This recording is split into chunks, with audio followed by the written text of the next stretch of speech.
Hello everyone, स्वागत है आप सबका एक बार फिर से आपके अपने चैनल लेट्स ग्रो में। तो हम लोग पढ़ रहे थे इरिगेशन एंड वाटर रिसोर्सेज को। तो ये हमारा पार्ट 4 है और इससे पहले हमने जो इरिगेशन से रिलेटेड जो सब भी था हमारे सिलेबस में वो सब कवर कर लिया था। अब आज इस लेसन में हम लोग कैनाल्स को स्टार्ट करने वाले हैं। तो आज के इस लेसन में हम डिस्कस करेंगे what is canal, what are the different type of canals, canal lining types and advantages. तो चलिए शुरू करते हैं हमारे आज के इस लेसन को। तो सबसे पहले हम ये जानते हैं कि कैनाल होती क्या है।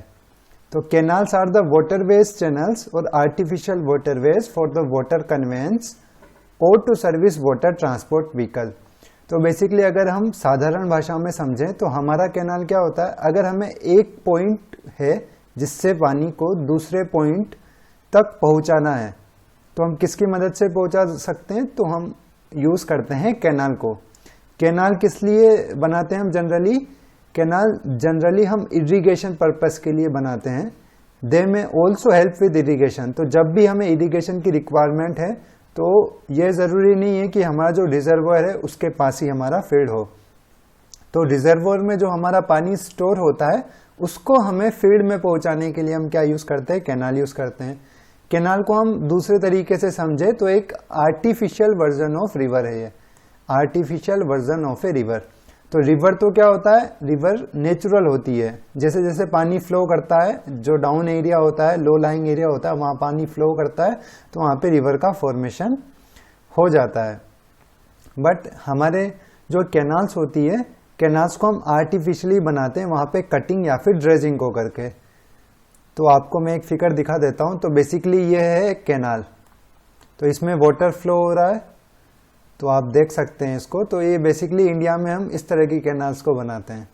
जबकि हम अगर दूसरी कंट्रीज में देखें तो वहां पे कैनाल को हम एज ए नेविगेशन भी यूज करते हैं। पर इंडिया में नेविगेशन के लिए कैनाल का बहुत कम यूज है। मैंने तो मतलब नहीं देखा अभी तक नेविगेशन में यूज किया है। अगर आपने देखा हो या आपको पता हो कि इंडिया में कुछ कैनाल्स है जिनको हम एज ए नेविगेशन यूज करते हैं तो आप नीचे कमेंट करके बता सकते हैं। तो ये जो कैनाल है ये एज ए नेविगेशन यूज की जा रही है। इसमें हम बोट, स्मॉल बोट से उन सबको इसमें चला सकते हैं। अब हम बात करते हैं क्लासिफिकेशन ऑफ कैनाल्स की। तो कैनाल्स को हम बेसिकली हमारे पास 6 डिफरेंट टाइप्स है जिस बेसिस पे हम लोग कैनाल्स को क्लासिफाई कर सकते हैं। तो सबसे पहले हम क्लासिफाई कर सकते हैं कैनाल को based upon its nature of source of supply. मतलब किस सोर्स से सप्लाई हो रहा है उस बेसिस पे हम इसको क्लासिफाई कर सकते हैं। कैनाल का फाइनेंशियल आउटपुट कितना है, इस बेसिस पे हम कैनाल्स को क्लासिफाई कर सकते हैं। The function of the canal क्या है, उस बेसिस पे हम क्लासिफाई कर सकते हैं। कैनाल में डिस्चार्ज कितना है और उसका रिलेटिव इंपॉर्टेंस कितना है, उस बेसिस पे भी हम कैनाल को क्लासिफाई कर सकते हैं। कैनाल का अलाइनमेंट है, उस बेसिस पे भी कैनाल को हम क्लासिफाई कर सकते हैं। और कैनाल किस मटेरियल से बनी हुई है, depend upon the material of construction, उस बेसिस पे भी हम कैनाल को क्लासिफाई कर सकते हैं। तो हम 1 बाय 1 एक एक जो इसका क्लासिफिकेशन है उसको डिस्कस करते हैं। तो सबसे पहले हम डिस्कस करते हैं based on the nature of source of supply. तो बेसिकली हम कैनाल को 2 पार्ट में डिवाइड कर सकते हैं। फर्स्ट वन इज परमानेंट और perennial canal, the second one is inundation canal. तो परमानेंट और पेरेनियल कैनाल क्या होता है, परमानेंट और पेरेनियल कैनाल वो कैनाल है जो कि एक परमानेंट सोर्स ऑफ वाटर से हमेशा फिल रहे। मतलब अगर किसी कैनाल में एक परमानेंट सोर्स है जो कि कैनाल को थ्रू आउट द ईयर हमेशा भर के रखता है तो उसी को हम क्या बोलते हैं, परमानेंट या पेरेनियल कैनाल। मतलब अगर कैनाल साल भर बह रही है, साल भर उसमें वाटर अवेलेबल है, तो ऐसी कैनाल को हम क्या बोलेंगे, पेरेनियल कैनाल्स।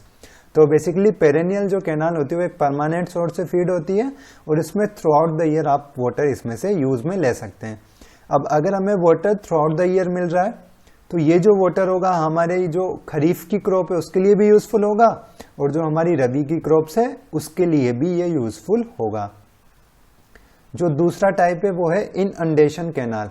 इनअंडेशन कैनाल को हम बेसिकली फ्लड कैनाल भी बोलते हैं। अब इसको फ्लड कैनाल क्यों बोला जाता है, इसमें जो पानी मिलता है वो ड्यूरिंग द फ्लड से मिलता है, मतलब जब भी रिवर में बहुत ज़्यादा डिस्चार्ज होगा तभी आपको इस कैनाल में पानी मिलने वाला है। तो मतलब ड्यूरिंग द हाई फ्लड या फिर during the high discharge in the river आपको इस टाइप की कैनाल में पानी मिलेगा। अब इस कैनाल में पानी कैसे आता है, जब भी आपकी जो रिवर है जिसमें से आपकी कैनाल में पानी आ रहा है उसमें एक पर्टिकुलर लेवल से वाटर लेवल ज़्यादा होता है, तो जो एक्सेसिव वाटर होता है, जो फ्लड वाला वाटर होता है, एक्स्ट्रा फ्लड वाटर जो कि हमारी रिवर कैरी कर रही है, वो क्या करेगा, रिवर उस एक्स्ट्रा फ्लड वाटर को डाइवर्ट कर देगी कैनाल में, तो उससे आपको वाटर मिलेगा।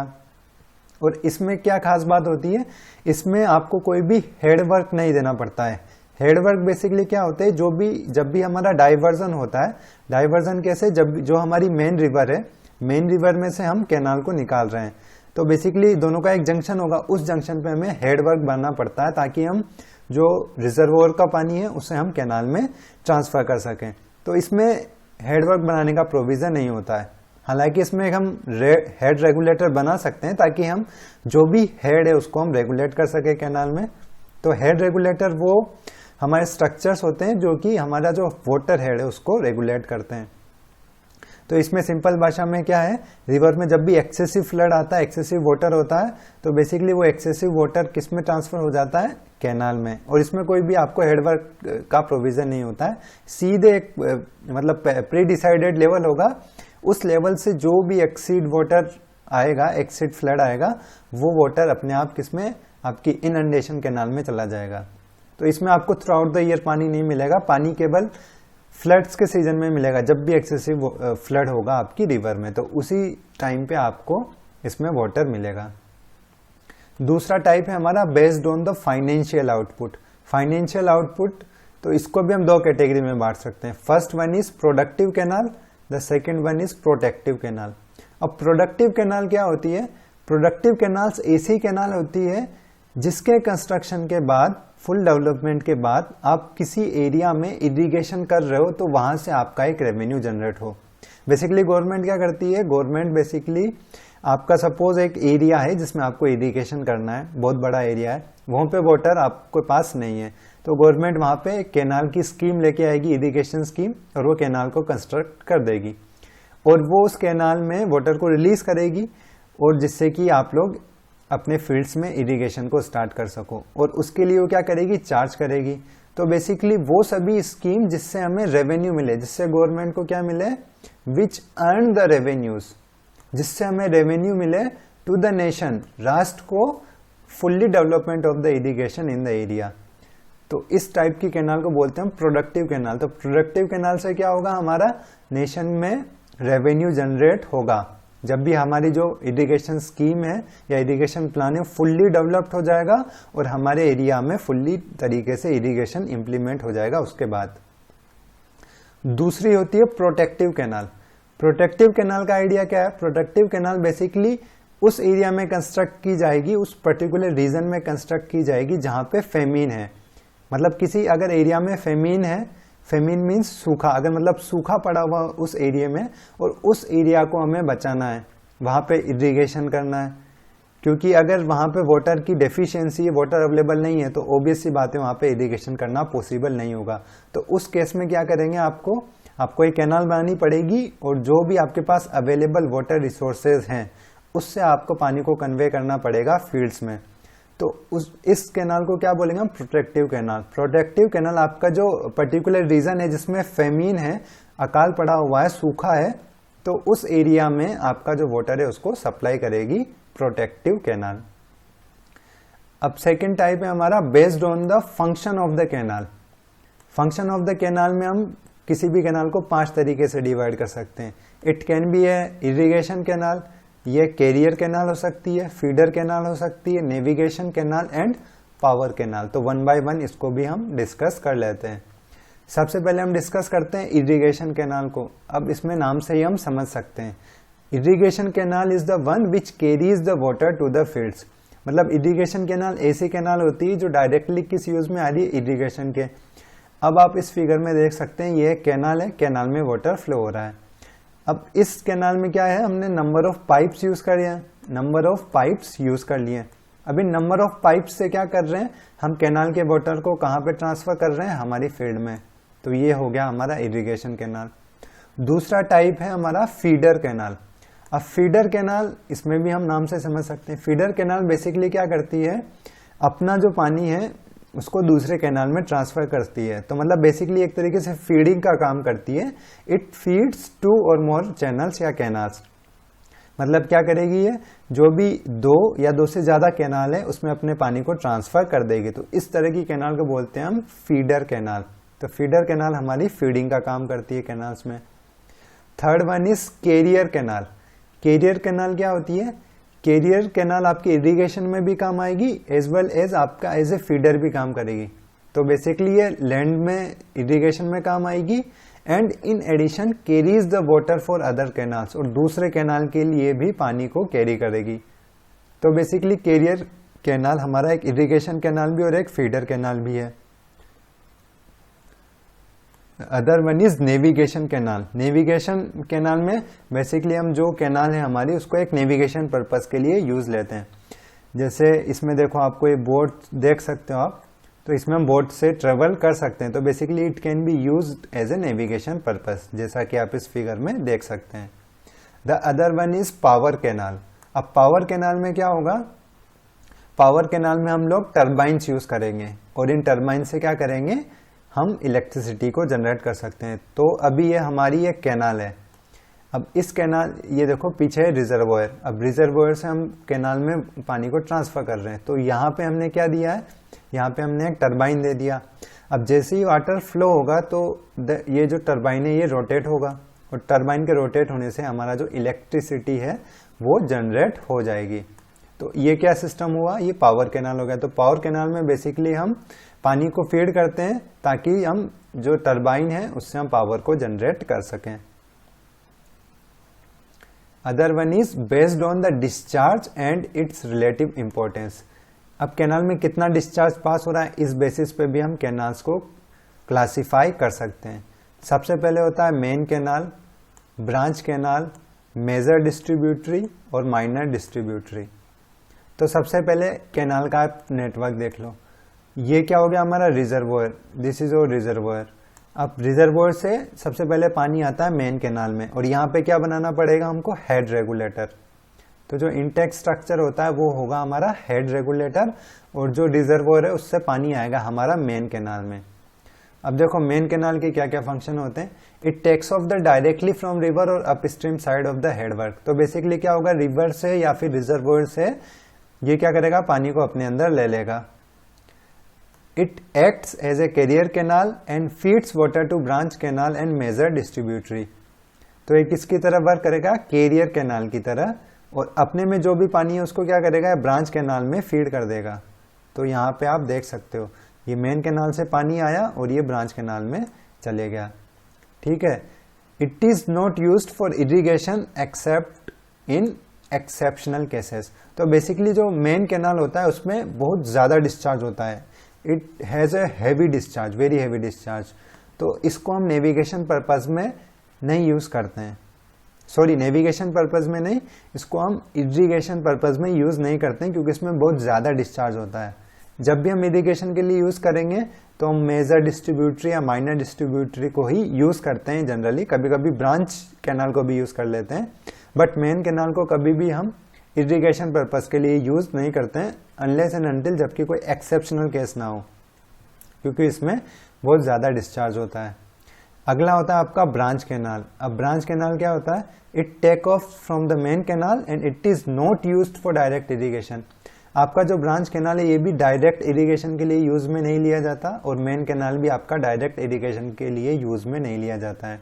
ब्रांच कैनाल में वाटर कहाँ से आता है, मेन कैनाल से। तो इसके अपस्ट्रीम में होगा मेन कैनाल, और मेन कैनाल से ये पानी को अपने अंदर ले लेती है। These canal acts as a feeder canals for major and minor distributary. तो अब ये जो ब्रांच कैनाल है ये एज ए फीडर काम करेगी, किसके लिए, मेजर डिस्ट्रीब्यूटरी के लिए और माइनर डिस्ट्रीब्यूटरी के लिए। क्यों, क्योंकि ब्रांच कैनाल का पानी किस में जाएगा, मेजर डिस्ट्रीब्यूटरी में, और मेजर डिस्ट्रीब्यूटरी का पानी जाएगा माइनर डिस्ट्रीब्यूट में। So our branch canal work as a feeder for the major distributary and minor distributary.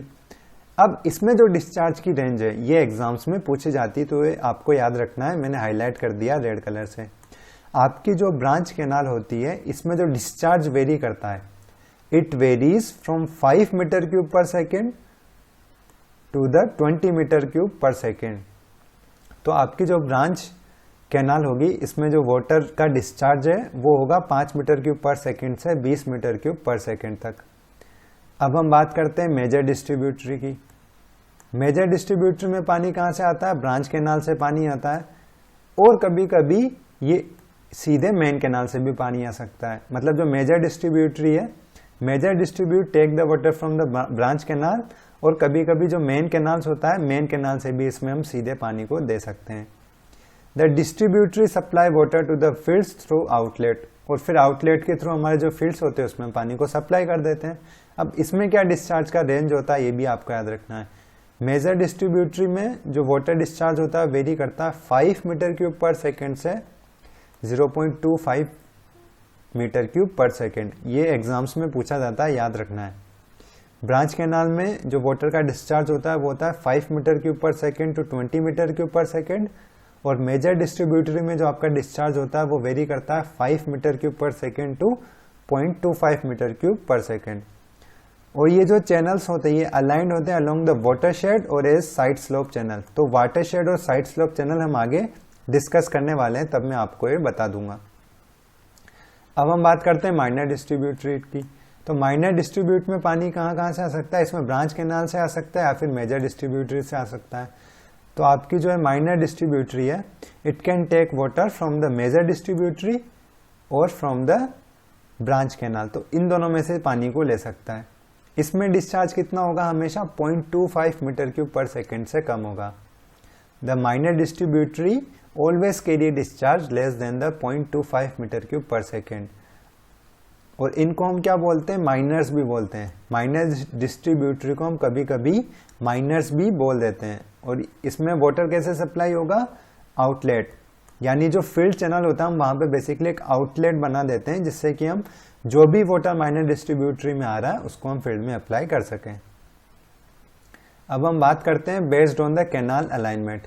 अब कैनाल का अलाइनमेंट क्या है? इस बेस पे भी हमारी कैनाल्स को हम 3 तरीके से क्लासीफाई कर सकते हैं। First one is watershed canal और ridge canal, second one is contour canal, third one is side slope canal. तो यहाँ से आपके क्वेश्चन पूछे जाने के मैक्सिमम चांसेस बनते हैं, तो ये आपको तीनों अच्छे से समझ लेना है। सबसे पहले हम बात करते हैं वाटरशेड कैनाल की या रिच कैनाल की। अभी वाटरशेड और रिच होता है क्या है, इसको सबसे पहले समझ लेते हैं।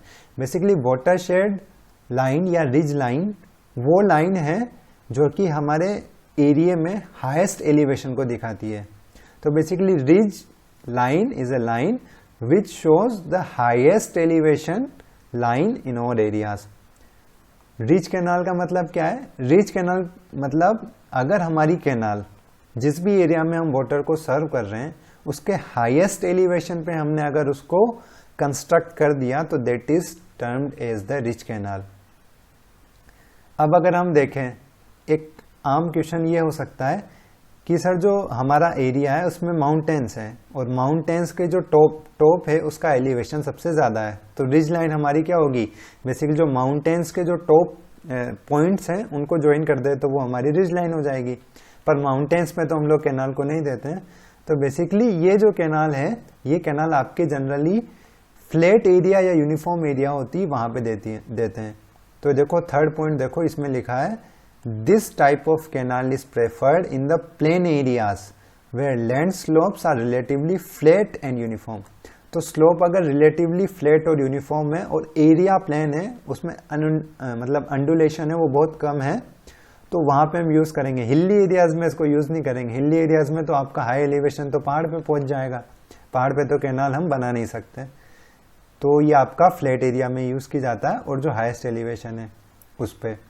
अब देखो यहाँ रिवर का आरएल है 200 और रिज लाइन का आरएल है 210, मतलब रिज लाइन तो हाईएस्ट एलिवेशन पॉइंट हो गया। अब आपको क्या करना पड़ेगा? रिवर से पानी को पहुंचाना पड़ेगा किसमें? आपकी कैनाल में, क्योंकि आपकी रिवर नीचे और आपकी जो कैनाल है वो ऊपर है। तो बेसिकली आपको यहाँ पे पंपिंग करनी पड़ेगी और पंपिंग के थ्रू आप फिर कैनाल में पानी छोड़ देंगे। पर इस कैनाल में क्या होगा, ये जो कैनाल है ये अपने दोनों साइड में पानी को डिस्ट्रीब्यूट कर सकती है, क्योंकि कैनाल के इस साइड में भी एलिवेशन कम है तो water can flow under the gravity, और कैनाल के दूसरे साइड में भी स्लो जो आरएल है वो कम है तो वाटर इस साइड में भी फ्लो कर सकता है under the action of gravity. मतलब water can flow on the both sides under the action of gravity, because हमने जो अलाइन किया है उसको अलाइन ही हाईएस्ट एलिवेशन पॉइंट के थ्रू कर दिया, तो दोनों साइड में जो एरिया है वो लो लाइंग हो जाएंगे और under the action of gravity water can flow. तो इसको एक बार देख लेते हैं कि it is a canal which is aligned along A watershed. Watershed का मतलब क्या हो गया, रिज हो गया एक तरीके से, and runs for most of its length on the watershed. मतलब वाटरशेड लाइन या फिर रिज लाइन के अलोंग ये रन करती है, and it can irrigate the field on both side, और दोनों साइड में फील्ड को इरिगेट कर सकती है, क्योंकि दोनों साइड में जो भी फील्ड्स होंगे उनका एलिवेशन कम होगा as compare to the canal, और इसमें आसानी से हम ग्रेविटी इरिगेशन को कर सकते हैं। और इसको हम कहाँ पे ऑप्ट करते हैं, जनरली जहाँ पे प्लेन एरियाज होता है वहाँ पे इसको हम यूज करते हैं। अब दूसरी हम बात करते हैं कंटूर कैनाल्स की। अब कंटूर कैनाल्स में क्या होता है, कंटूर्स कैनाल्स जो होती है उसको हम अलाइन करते हैं parallel to the contours and irrigate area only one side of it. अब सपोज ये रिवर है और ये आपको आरएल दिए हुए हैं। अब हमारी जो कंटूर कैनाल है, आपको ये डार्क लाइन से दिख रही है, अब ये कंटूर कैनाल किसके पैरेलल है, कंटूर्स के, ठीक है। अब ये क्या करेगा, ये अब सिर्फ एक ही साइड में अपना जो एरिया है उसको इरिगेट कर सकता है। ऐसा क्यों है, अब देखो इसका जो एक तरफ तो आरएल है 1950 और कैनाल के दूसरी तरफ आरएल है 1900, तो मतलब 1950 तो क्या हो गया आपका, हायर साइड हो गया, तो अब पानी under the action of gravity तो फ्लो करेगा नहीं, तो मतलब आप जो ये वाला साइड है जिसका आरएल 1950 है, यहाँ पे तो आप पानी को सप्लाई नहीं कर सकते। पर जो 1900 वाला आरएल है और 1850 है फिर 1800 है, मतलब जो कैनाल है उसके रेस्पेक्ट में ये तीनों आरएल कम है, तो water under the action of gravity can flow here, तो वाटर इस डायरेक्शन में तो फ्लो कर सकता है। तो आपका बेसिकली इरिगेशन सिर्फ एक ही डायरेक्शन में या फिर एक ही साइड में फ्लो हो पाएगा। तो बेसिकली कंटूर कैनाल में आपको याद रखना है, it can irrigate the area only on one side of it, तो एक ही साइड में एरिया को अपने इरिगेट कर सकता है। क्यों, क्योंकि दूसरी साइड में तो क्या होगा, हायर एलिवेशन होगा, जैसे 1950 है फिर 2000 है, तो दूसरी साइड में आपका हायर एलिवेशन होगा और इस साइड में आप क्या कर सकते हो, इरिगेशन नहीं कर सकते, और जो लो लाइंग एरिया है केवल उसी साइड में आप इरिगेशन कर सकते हो। तो so it irrigates only on one side. अब इस टाइप में आपको क्या याद रखना है, इसमें क्या होता है, इस जब भी हम इसको बनाएंगे तो the construction of cross drainage works की जरूरत होगी, इट नेसेसिएट, मतलब आपको जो क्रॉस ड्रेनेज वर्क है वो आपको बनाना पड़ेगा कंपलसरी। क्यों, क्योंकि drainage flow is always at the right angle to the ground contour, ठीक है। अब इसमें अगर आपको क्रॉस ड्रेनेज वर्क्स क्यों बनाना पड़ेगा, अब ये भी आप अच्छे से समझ लो। अब वाटर कैसे फ्लो करता है, water always flow from higher elevation to the lower elevation. अब हाईएस्ट एलिवेशन यहाँ पे 2000, लोएस्ट एलिवेशन है 1800। अब पानी अगर फ्लो होगा तो पानी कैसे फ्लो होगा, suppose this is the direction of flow, water ऐसा फ्लो होता हुआ आ रहा है हाई एलिवेशन से लो एलिवेशन में और रिवर में आके मिल गया, तो बेसिकली क्या हुआ, ये आपकी जो कैनाल है उसको इंटरसेक्ट तो करेगा। तो आपका सपोज यहाँ पे एक स्ट्रीम है छोटी सी, ये आपकी स्ट्रीम आ रही है और रिवर में मिल रही है, क्योंकि स्ट्रीम हाई एलिवेशन से लो एलिवेशन में फ्लो हो रही है और रिवर में आके मिल गई। तो बेसिकली आपकी स्ट्रीम आपकी कैनाल को क्या कर रही है, इंटरसेप्ट कर रही है। तो यहाँ पे जो इंटरसेक्शन होगा दोनों का, वहां पे आपको क्रॉस ड्रेनेज वर्क देना पड़ेगा। तो अगर आप कंटूर कैनाल बना रहे हो तो आपको हमेशा क्या जरूरत होगी, क्रॉस ड्रेनेज वर्क को बनाने की जरूरत होगी, क्योंकि वहां पे जो भी नेचुरल फ्लो हो रहा होगा स्ट्रीम में या रिवर में, वो आपकी इस कैनाल को इंटरसेक्ट करेगा। क्यों, क्योंकि आपका जो फ्लो होता है हमेशा परपेंडिकुलर होता है ग्राउंड कंटूर के, तो ये जो ग्राउंड कंटूर है इसके परपेंडिकुलर फ्लो होगा, क्योंकि ये जो मैंने स्ट्रीम बनाई है ये क्या है, this stream is perpendicular to the ground contour, मतलब जो एक कंटूर्स दिख रहे हैं आपको, इस कंटूर के परपेंडिकुलर है आपका जो कैनाल का कंटूर है वो। अब हम बात करते हैं साइड स्लोप कैनाल की। अब साइड स्लोप कैनाल में क्या होता है, side slope canal is aligned रफली at the right angle to the contour of the country. मतलब आपका जो कंट्री है उसके जो भी कंटूर्स है उसके राइट एंगल में हम बनाते हैं। अब देखो यहाँ पे ये 3 कंटूर लाइन आपको दिख रही है, 900, 950 और 1000। तो इसके परपेंडिकुलर, मतलब इस डायरेक्शन में नहीं, इसके परपेंडिकुलर डायरेक्शन में हमने क्या बनाया है, साइड स्लोप कैनाल। अब साइड स्लोप कैनाल में क्या खास बात है, इसमें हमें क्रॉस ड्रेनेज वर्क की रिक्वायरमेंट नहीं होगी। क्यों? क्योंकि हमने जो साइड स्लोप चैनल बनाया है वो किसके पैरेलल है, डायरेक्शन ऑफ फ्लो के, मतलब जो भी ड्रेनेज फ्लो होगा। क्योंकि हमारा जो वाटर फ्लो होता है वो फ्लो होता है high elevation to low elevation. तो पानी कैसे फ्लो करेगा, ऐसे फ्लो करेगा, पानी ऐसे फ्लो करेगा, यानी हाई एलिवेशन से लो एलिवेशन में फ्लो करेगा। तो बेसिकली ये जो डायरेक्शन ऑफ फ्लो है ये हमारा जो साइड स्लोप चैनल है इसके साथ इंटरसेक्ट नहीं करेगा। तो मतलब क्रॉस ड्रेनेज वर्क बनाने की रिक्वायरमेंट ही नहीं है, बिकॉज हमने जो साइड स्लोप चैनल अलाइन किया है वो right angle to the contour किया है, और हमारा जो ड्रेनेज फ्लो होता है वो भी कैसा होता है, right angle to the contour. तो उस केस में क्या होगा, हमारा जो भी साइड स्लोप चैनल है वो ड्रेनेज फ्लो है उसके साथ इंटरसेक्ट नहीं होगा, और आपको वहां पे क्रॉस ड्रेनेज वर्क बनाने की जरूरत नहीं है। अब हम बात करते हैं based on the material of construction. अब लाइंड कैनाल भी हो सकता है और अनलाइंड कैनाल भी हो सकता है। अब लाइंड और अनलाइंड क्या होता है ये हम लोग देख लेते हैं।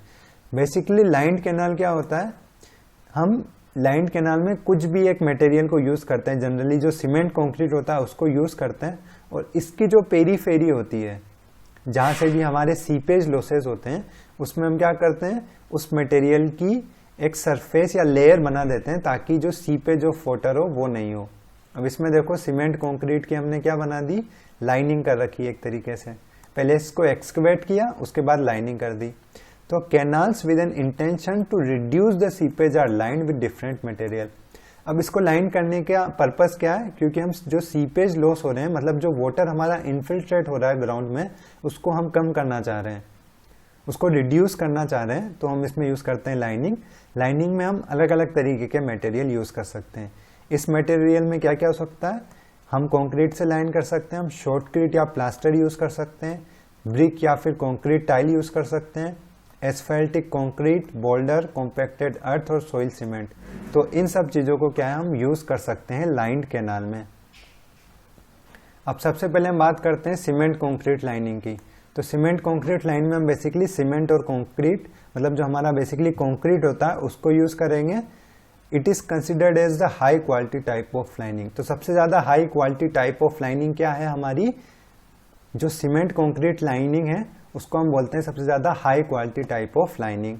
इसमें आपका जो इनिशियल कॉस्ट है वो तो सबसे ज्यादा होगा, इनिशियल कॉस्ट सबसे ज्यादा होगा। और अगली बात इसमें क्या है, the steeper slope exert extra earth pressure rendering the lining as uneconomical। अब इसका मतलब क्या है, सपोज आपका जो कैनाल है वो इस तरीके का है।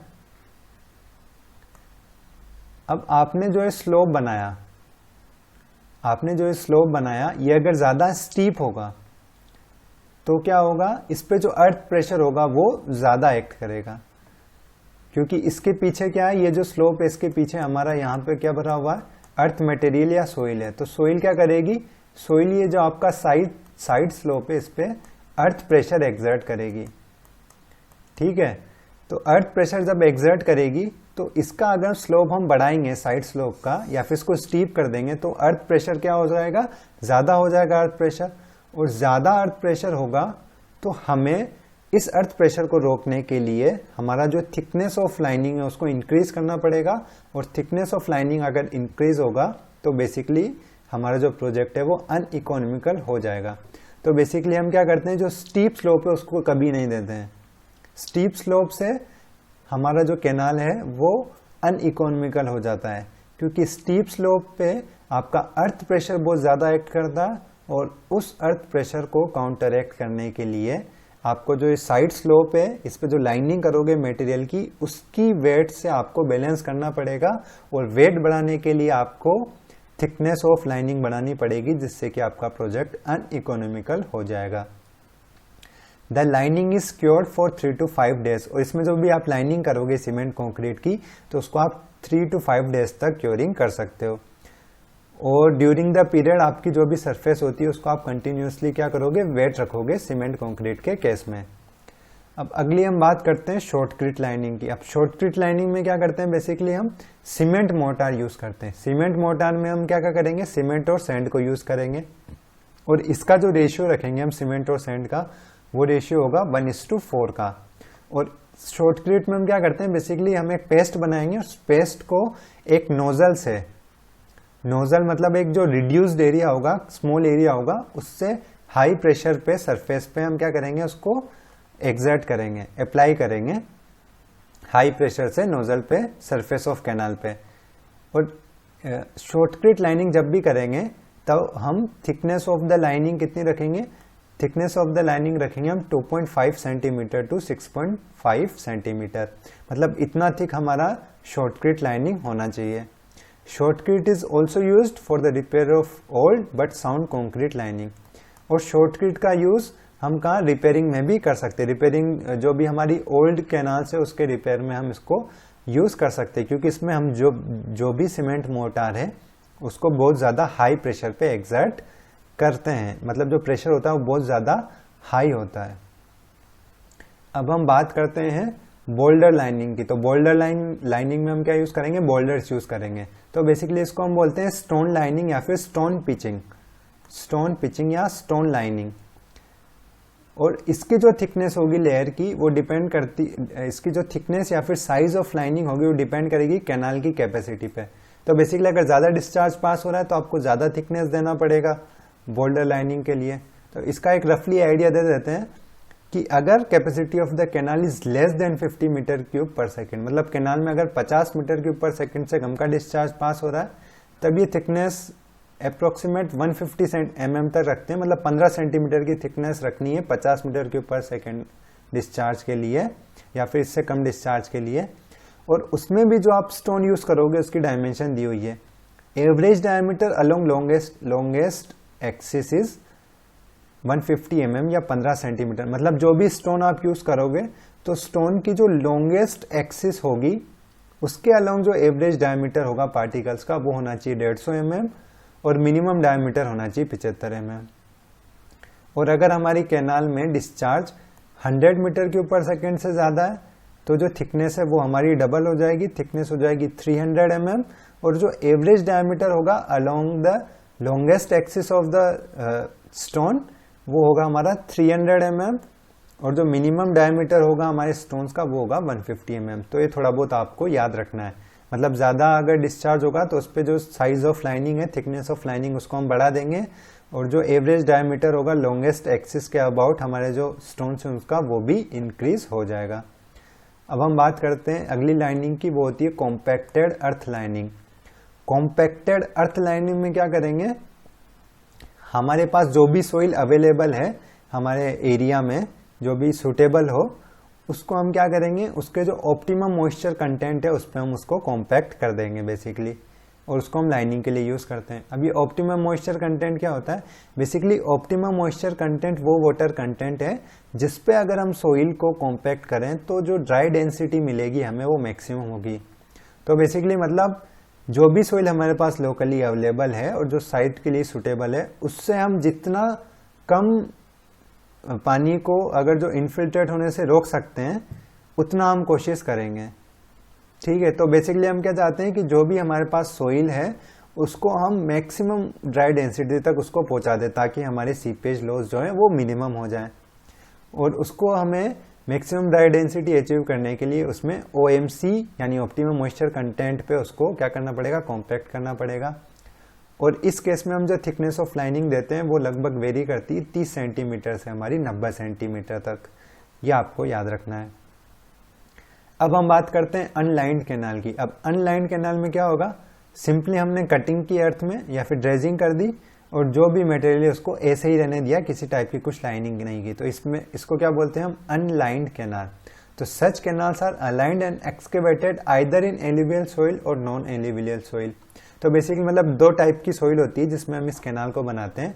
First one is alluvial soil and second one is non alluvial soil. अब ये दोनों मैं आपको समझा देता हूँ क्या होता है। बेसिकली एलुवियल सोइल वो होती है जो कि कंटिन्यूस सिल्ट डिपोजिशन से फॉर्म हो। मतलब आपका अगर एरिया बहुत ज़्यादा प्लेन है, अप स्ट्रीम से वाटर आ रहा है और अपने साथ क्या लेके आ रहा है, सिल्ट को लेके आ रहा है, और जैसे जैसे वो नीचे आएगा तो सपोज मतलब जो डाउन स्ट्रीम में जो स्लोप है हमारे एरिया का वो बहुत ज़्यादा कम है या लगभग फ्लैट है, तो जो sediment carrying capacity of river या कैनाल होगा वो कम हो जाएगा। अब वो कम हो जाएगा तो क्या होगा, जो भी सिल्ट वो अप स्ट्रीम से लेके आ रहा है वो स्टार्ट करेगा डिपॉजिट करना उसको डाउन स्ट्रीम में, तो उससे जो फॉर्म होगा हमारा, तो वो क्या होगा, एलुवियल सोइल होगा, और उससे जो चैनल फॉर्म होगा उसको बोलेंगे एलुवियल चैनल। ठीक है, और ये एनुअल चैनल कहाँ पे फॉर्म होता है या एलुवियल सोइल हमें कहाँ मिलती है, ये E1 और N हैज फ्लैट स्लोप, मतलब जिस भी एरिया में फ्लैट स्लोप होगा वहीं पे देखने को मिलेगी। जबकि जो हमारा रॉकी प्लेन एरिया होता है उसमें हमें नॉन एलुवियल टाइप की सोइल मिलेगी, उसको बोलते हैं हम नॉन एलुवियल एरिया, क्योंकि उसमें जो भी सेडिमेंट्स या फिर जो भी सोइल आएगी वो किसकी वजह से आएगी, it is come due to the disintegration of the mountainous region. मतलब ऊपर बहुत सारे पहाड़ है और उस पहाड़ में डिसइंटीग्रेशन ऑफ रॉक्स हो रहा है। वो हो सकता है केमिकल, मतलब 3 तरह से डिसइंटीग्रेट हो सकता है, वो फिजिकल जो भी पैरामीटर है उनकी वजह से हो सकता है टेम्परेचर चेंज हो, कुछ केमिकल रिएक्शन हो, तो basically there are various parameter upon which the disintegration of over mountain take place. तो बेसिकली उन सब से क्या होगा, हमारा जो डिसइंटीग्रेशन होगा माउंटेन का, उससे जो पार्टिकल्स होंगे हमारे छोटे छोटे, उनसे जो भी हमारा बेड बनेगा उसको हम क्या बोलेंगे, नॉन एलुवियल एरियाज। और जो भी कैनाल्स होगी such an area are called as the non alluvial canals. मतलब इन एरिया से जो भी कैनाल निकलेगी उसको क्या बोलेंगे हम, नॉन एलुवियल कैनाल्स। तो इसको एक फिगर से देख लो, एलुवियल चैनल ये कहाँ मिलेंगे आपको, फ्लैट एरियाज में। अब ये स्मॉल स्मॉल आपको पार्टिकल दिख रहे हैं सिल्ट, ये अप स्ट्रीम से आई है, ये अप स्ट्रीम से आई है, पर यहाँ पे जो डाउन स्ट्रीम में स्लोप है, स्लोप कम होने की वजह से ये सब सिल्ट क्या हो गई, यहाँ पे सेटल डाउन हो गई। और यहाँ पे आपको नॉन एलुवियल चैनल में दिख रहे हैं बड़े बड़े स्टोन्स। अब ये बड़े बड़े स्टोन्स कहाँ से आए, माउंटेन से, disintegration of the mountain takes place, और इसकी वजह से बड़े बड़े स्टोन आपको यहाँ पे देखने में मिलेंगे। तो इसको तो बोलते हैं हम नॉन एलुवियल चैनल और इसको बोलते हैं एलुवियल चैनल। तो आई होप आपको ये समझ आ गया होगा। If you like this video, you can hit the like button, you can share it with your friends, and you can also subscribe our channel. And if you want to be notified for our next video, you can press the bell icon. So thank you so much to watch this lesson till the end.